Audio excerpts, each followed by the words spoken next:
it too late for the Caribbean to claim reparations for the damages from slavery?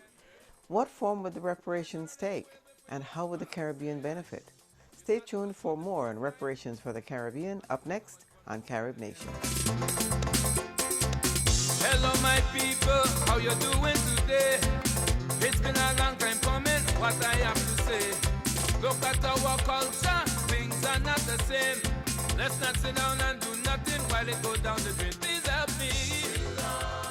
Hello, welcome to Carib Nation. I'm Doris Dean. It is common knowledge that when slavery was abolished, slave owners received reparations to compensate for their loss of revenue. However, the slaves received nothing. Most of the Caribbean population are descendants of slaves, and those who advocate the call for reparations contend that the limitations and state of the Caribbean today are directly connected to slavery. At a time when most Caribbean governments are struggling to survive a challenging global economy and advance development, leaders of the region have decided it's time to petition their former slave owners to pay up. On a recent visit to Washington in October 2013, Dr. Ralph Gonsalves, Prime Minister of St. Vincent and the Grenadines, talked to us about leading that charge. Mr. Prime Minister, welcome to Carib Nation, and it is my pleasure to talk with you once again. And welcome to Washington as well. Thank you very much. We're going to talk today about something that I know is near and dear to your heart. At least you have been described as the person who has taken on the mantle to bring to the rest of the world the Caribbean's fight for reparations. I'd like to talk to you a little bit about why now, why have you taken this on, and why at this time.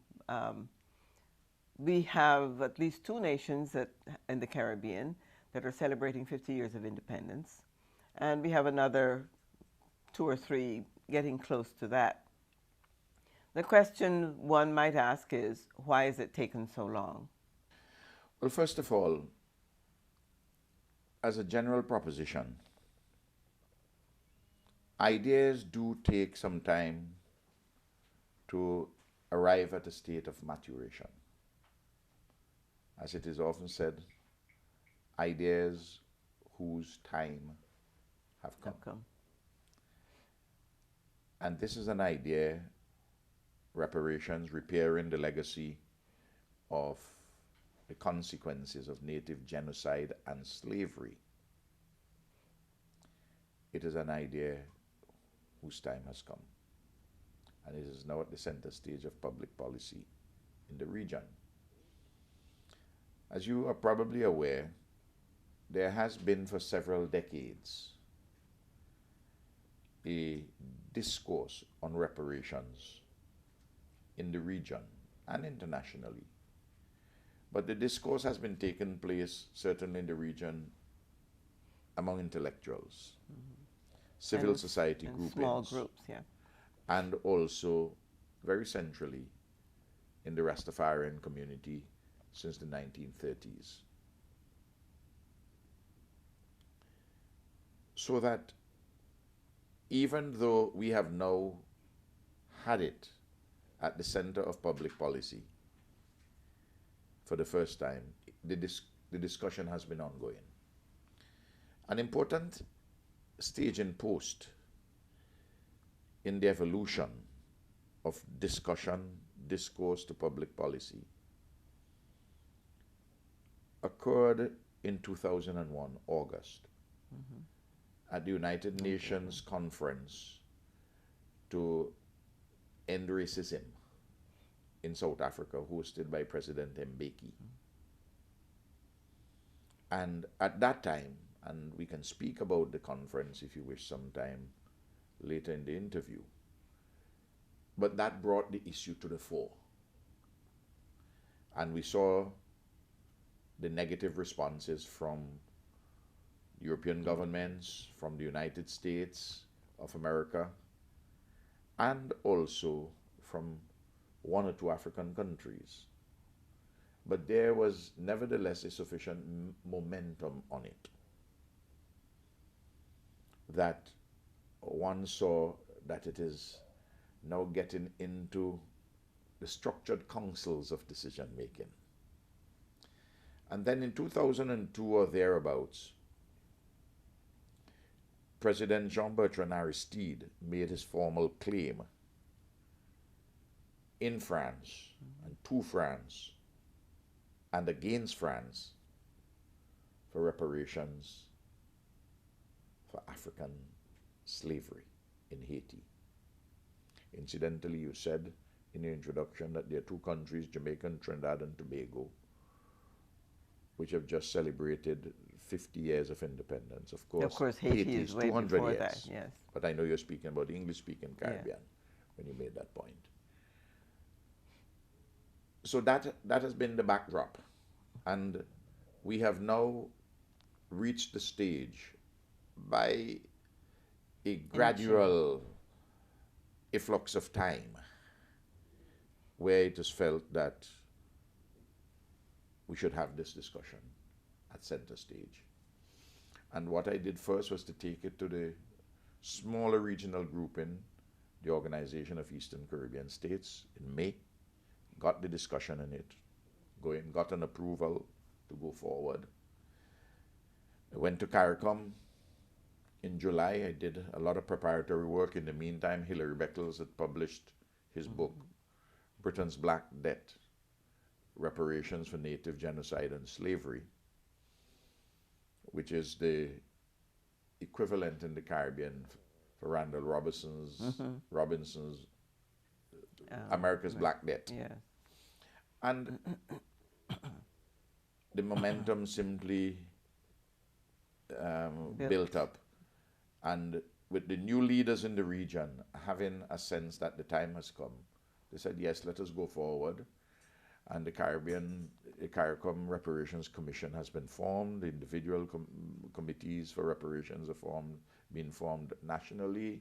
I hosted the first ever regional conference on reparations in the Caribbean. I have contacted a British firm which had worked with the Mau Mau group, the leading group of solicitors, lawyers in Britain. And they have provided some advice to the government of St. Vincent and the Grenadines, and indeed through that advice indirectly to Caricom, though they have not been formally engaged. And that's where we are with that issue at that juncture, to answer your question as to how it has evolved to this point. Mm-hmm. I wonder, why did you think that it was up to you, or why did you want to take on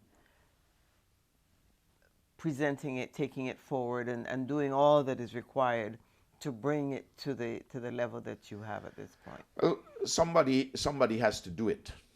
The reason I ask that is because I got the impression that in the minds of most people, this is not something that governments in the Caribbean seem to, or even the people of the Caribbean, seem to feel is urgent. And I wonder if nobody else was doing it and you thought, well, if we don't do something about it now, we will probably lose that opportunity. Was that the sort of thinking behind that? Well, you know, the idea comes to you to take the leadership on something as matters evolve. And if you think that it is, if you assess the possibilities of success, or even though it's marginal, you say, it's worth a try. It's worth a try. No. Errol Barrow, Eric Williams, Michael Manley, and Forbes Vernon, all of blessed memory, would have been involved in this exercise. True. But their enterprise was of a different kind. At a different time. First of all, the laying of the basis for modern independent nation states, to get independence and then to lay the basis in the early years, to build the institutions, to build the confidence in people that they can govern countries for themselves. Those were different times with right. Ideas where the idea of independence, its time had come. Of course, yeah. And of course, we are coming towards 2015. Mm-hmm. And there has to be a 2015 development dialogue beyond what we talked about the Millennium Development Goals to do the assessment finally at 2015. And part of that development agenda dialogue globally has to involve a very special component with repairing for native genocide and slavery, because that had never been specifically addressed. Right. Surely there must be an intelligent conversation on this. This is why it is fashioned not in terms of a confrontation with Europe. And nothing will take place until healing is complete. The healing has to be complete, not with a form of words simply saying we are sorry or we apologize, but there has to be a partnership between Europe and the Caribbean. A partnership which goes beyond the pre-existing forms of partnership I was just going to ask about that, yeah. to involve a specific consideration for a repairing of native genocide, the consequences of native genocide and slavery. And that would require resources to address issues in the economy, investment in infrastructure, public infrastructure, in education, in health, in housing, in cultural matters, and memorials of one kind or another. The whole gamut of issues which comprise the development agenda, the development partnership. I make the point, we are not involved, and certainly I am not, and Caricom is not involved in the issue of the politics of protest on this. That would have been the case when it was just a discourse within civil society groupings. We are governments. I am the head of an independent, sophisticated, modern nation state, not involving myself in the diplomacy of protest. I'm involving myself in the diplomacy of engagement, and an engagement which is not confrontational, because we are satisfied that we have both the facts and the law on our side. And the facts are on the ground in terms of the consequences, the legacy of native genocide and slavery. And native genocide and slavery were brought about not just for economic reasons, but it was part of a display of domination based on a racial theory of superordination and subordination of peoples. How could you explain other than that the organized British state policy in the Caribbean to quote-unquote exterminate the savages, kill the natives? And that is why they carried out, over a period of 37 years, extensive genocide of 80% of the people whom they met in St. Vincent and the Grenadines, the British, the Kalinago, the so-called Yellow Caribs, and the Garifuna, the so-called Black Caribs, and took away all their land, save and except 238 acres.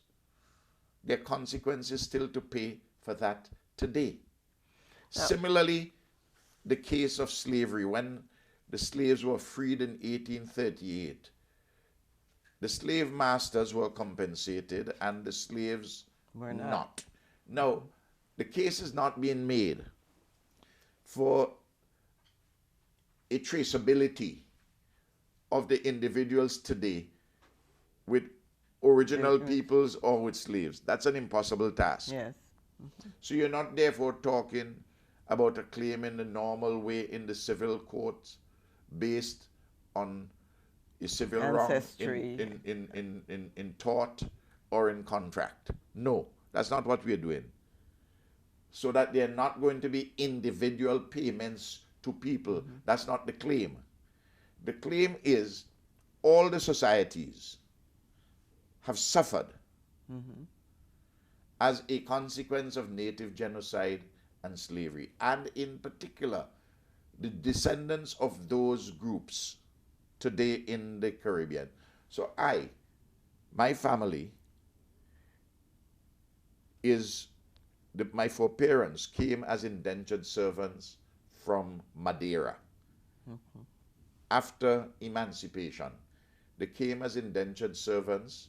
They went as indentured servants to St. Vincent and the Grenadines, as indeed Indians came a little later from India, and they lived lives of poverty and hardship. But at least they quote-unquote volunteered to go, even though very difficult circumstances prompted them to go. But they too are part and parcel of the general underdevelopment in the societies, which that underdevelopment is immensely, directly, significantly connected to what is the happening native today. genocide and slavery. Now, how do you see, as you said, it will not be individual, but how do you see the societies? Right now we have, for instance, in Caricom, you've got Jamaica and Trinidad, for instance, the two bigger islands. Who would, in most people's minds, be the ones to claim more because they either have a bigger population, they've either had more of the black people that suffered more. How do you see that division across the region? Is it going to be for the entire region so that you have unification of, let's say, you want to expand UWI, or you want to do a regional hospital? Is that how you be able to use these funds? Those are the sort of things we can talk about and negotiate and settle on. They're clearly going to be regional projects, and there would be some national ones. And obviously the resources which are going to be required to do repairing in Jamaica would be significantly more than in St. Vincent and the Grenadines. The simple fact, Jamaica has 2.7 million people. I have 110,000 in St. Vincent and the Grenadines. Jamaica is 4,000 plus square miles of territory. I'm 150,000 square miles of territory. So the very sizes would indicate that repairing in some countries would take more resources than in others. And some are at lower levels of development than others. And some where the ravages of native genocide and slavery have had an impact more profound than in some other places. But there are some regional issues which would be affected and have to be dealt with regionally. The case of Haiti is a very special one. Haiti has nearly 10 million people. The first black independent sovereign state in the Western Hemisphere. It has paid a terrible price for that early exercise of freedom. And independence. After Haiti was declared independent and became an independent nation in 1804, by the 1820s, internal divisions had occurred in Haiti. Remember? The Haitian revolutionaries, the Black Jacobins, as C.L.R. James in his very famous book called them, in the comparative, the correspondence to the Jacobins in France. Divisions occurred. And France came back. The black Jacobins, the Haitians, defeated the French, the Spanish, the British. Remarkable story. Oh, yes. Not understood in many parts of the world. True. I don't know if children in America or even the Caribbean know the story properly. That's another issue I'd like to raise. Yes. Then France in the early 1820s said, listen, they threatened, they said, we will come back and take back this place if you don't pay us reparations. France, if you don't pay us for the For defeating. well, not that, for the properties you took over, and pay us for our loss of property, that is to say, the slaves. Mm-hmm. And the Haitian state at the time, in a weakened position, agreed. France organized with French financial institutions for loans to be taken to pay France. So Haiti, having won their independence, won their freedom, paid to keep their freedom. Between 1823 and 1947, Haiti was still paying that reparations burden. As Randall Robinson and other scholars pointed out, that in some years it amounted to close to 50% of the Haitian budget, which went to paying the debt. The debt, yeah. And indeed, towards the end, the American government lent Haiti some money to pay off the French debt, but which loan was repaid to the Americans by 1947. Now, 54 years later, 55 years later, a man named President Aristide had, from the French standpoint, the effrontery to make a claim for reparations. And it is clear to all dispassionate observers that France, the French government of the day, with the support of other Western governments who, for the purposes of a nod to my sensitive diplomatic situation, would remain nameless. They organized, and to put it as delicately as I can, Aristide paid. that they ensured the involuntary exile of Aristide. He paid the price. He paid the price. Edu- Today, we are all in this together. They can't do President Martelly of Haiti's part of this Caricom movement. They can't do Martelly what they did to Aristide. Aristide. They would have to do it to all of us. Yep. And we are at a stage now where that is not A possible. reality. But even if it were possible, once it is part of regional state policy, what are they going to do? From the education perspective, in terms of educating a generation, have we done enough to educate our populace in the Caribbean about the importance and the depth of what this really means? Absolutely not. And that is part of the weakness and part of the challenge. But you can't wait until everything is in place. Yeah. in place. I understand that. It's you can't wait. You have to do things in tandem.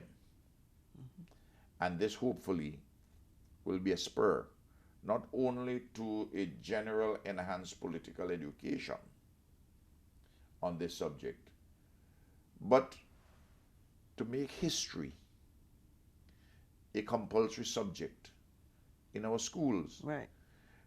We have to, Our own history, especially. our own history. We not only have to have the English language or the foreign languages taught, and physics and chemistry and mathematics and biology and the business subjects and information technology. We also have, and geography, we have to make sure that history is seen not as an outside subject. It's on the fringes. And it's connected to the culture. Obviously, and it is part of your life. Yeah. It is part of your being. And we have to understand our place in our landscape and seascape. And what are the circumstances historically which have brought us to this point? For us to know that we have a legitimate history, we have a nobility, we have a trajectory for further ennoblement, we have a legitimacy as a civilization, as a Caribbean civilization. This is something that Caricom as a body, which is not a political body per se, how quickly are they going to be able to jump on board with this? And well, I will say this. Where do we go from here? Individual national committees on reparations are formed. The Caribbean Commission on Reparation has been formed. Data is being gathered, and we need to gather more data. We have to engage in a formal way. The British, the French, and the Dutch. Yeah. And we see what happens in that discussion as part of the development dialogue, the partnership. And if indeed there's no settlement on this specific issue, we have the recourse to the International Court of Justice in The Hague. Okay. So there are avenues. There are avenues, and this is a serious matter to be conducted by serious people. And the governments in the Caribbean are on board. The governments in the Caribbean are on board. And now we have to get the people on board. And my suspicion, my sense, is that any government which seeks to backslide,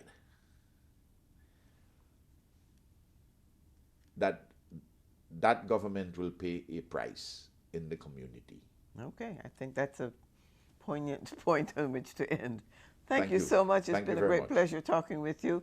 I know this is a big issue, but it's good to get some information out there, because I think education is what we're about, to get people to understand. Thank you very much. Thank you so much for visiting with us. My pleasure. Now you've heard the argument for reparations. What do you think? Let your government know, or its representative, wherever you might be, because as you know, we say in the Caribbean, many hands make light work, and your voice needs to be heard. So until next time, remember to keep watching us on Carib Nation. Our motto here is one people, one culture, one Caribbean, one nation.